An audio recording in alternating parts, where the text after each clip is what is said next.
Terça-feira da quinta semana da Páscoa, ano B.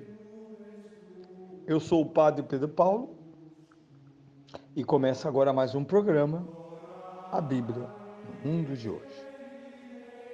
Bem, com esta sessão, nós concluímos, sem, no entanto, confessar que interrompemos os infinitos e múltiplos conteúdos da parábola da vide verdadeira. Eu não sou capaz, nem o tempo que me cabe, de trazerem todas as nuances desta revelação. Nós podemos a vida inteira, e assim fazemos, cada vez que o texto é proclamado, a igreja recorre ao seu tesouro doutrinal, a tradição da igreja,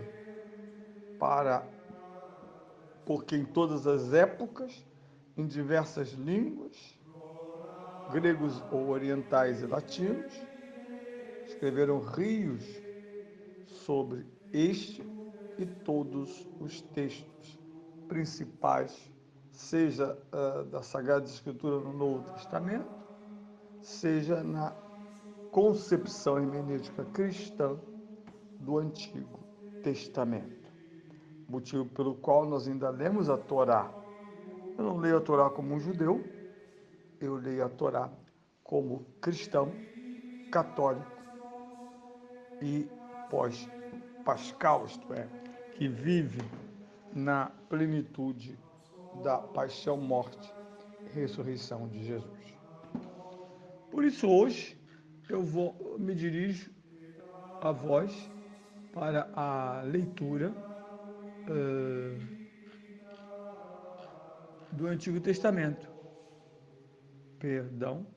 do Novo Testamento, sobre porque errei, porque durante a Páscoa nunca ouvimos o Antigo Testamento. Toda a Páscoa, os domingos da Páscoa, 7, eles vão nos trazer sempre os Atos dos Apóstolos. É ali que mergulhamos na primeira pregação apostólica da Igreja, aquela de São Pedro, principalmente, mas também as de Paulo. Atos dos Apóstolos, capítulo 9, versículo 26 a 31. Naqueles dias, Saulo chegou a Jerusalém e procurava juntar seus discípulos. Mas todos o temiam, pois não acreditaram que fosse discípulo. Então Barnabé tomou consigo, levou os apóstolos e contou-lhes como Saulo, no caminho, tinha visto o Senhor que lhe tinha aparecido, e como em Damasco tinha pregado com firmeza em nome de Jesus. A partir desse dia, Saulo ficou com eles em Jerusalém e falava com firmeza no nome do Senhor. Conversava e discutia também com os helenistas, mas estes procuravam dar-lhe a morte.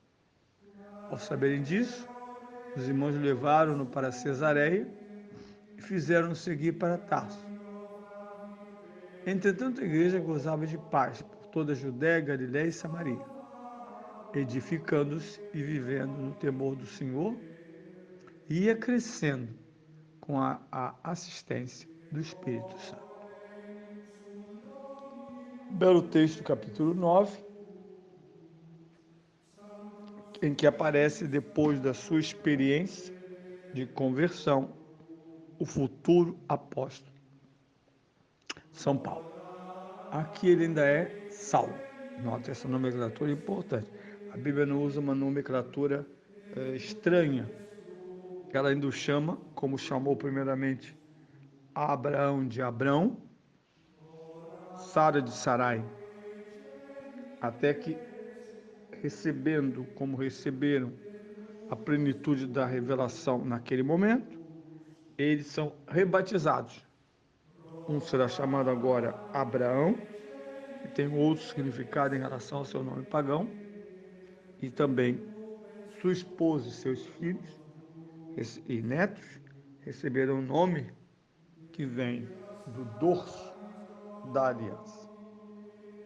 Nesse caso, é um sumário do início da vida cristã de Saulo. Vejam, há detalhes importantes. Quando Saulo chega a Jerusalém, diz o verbo. É a importância da tradução ser de qualidade. Procurava juntar-se aos discípulos. Vejam, aqui eu estou alertando o leitor que ele não estava em plena comunhão com a igreja ainda. Mas ele tentava, buscava. E o texto se explica. Todos o temiam, porque tal fora feroz as suas atitudes no passado, que ele não era crível. Uma coisa bonita na Igreja Católica é que ela acredita no momento da conversão, mas não crê que essa conversão possa ser, senão completada, amadurecida. Daí a necessidade de passos ulteriores à conversão.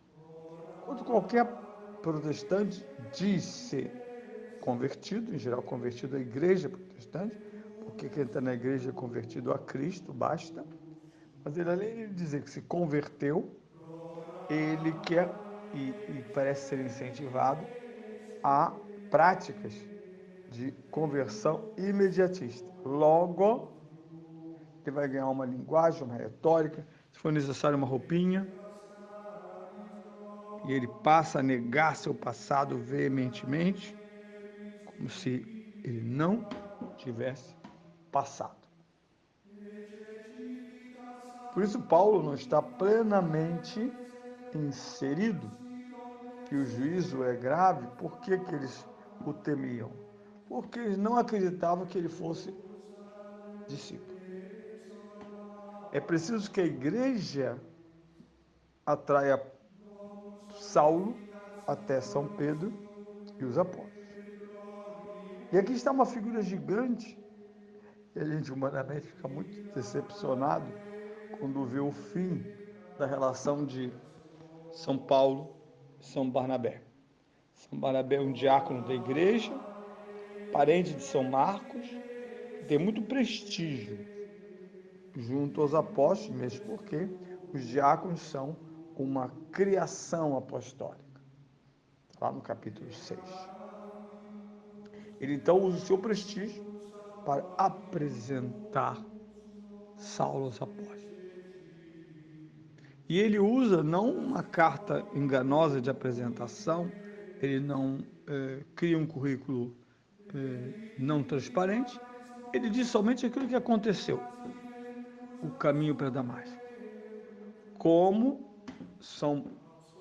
Saulo tornava-se São Paulo.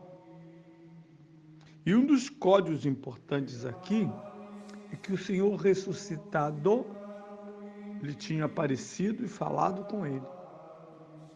Ele está dentro da grande tradição apostólica, que se confirmará depois no cânon.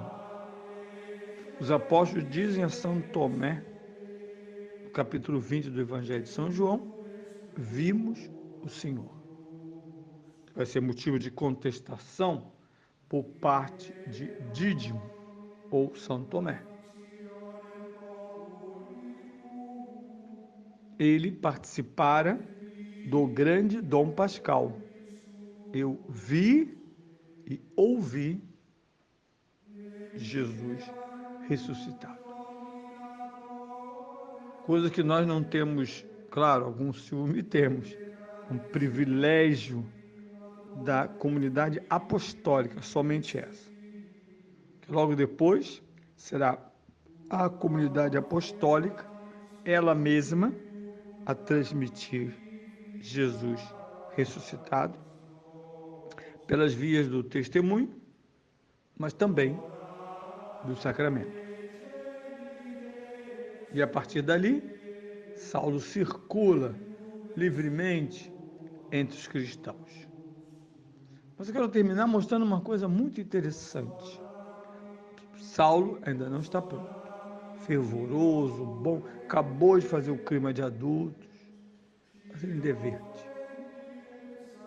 Por isso ele começa agindo de tal modo que ele tira a paz. Entretanto, a igreja gozava de paz. Com Paulo, não. Seus embates eram talvez excessivos e sua fama pouca.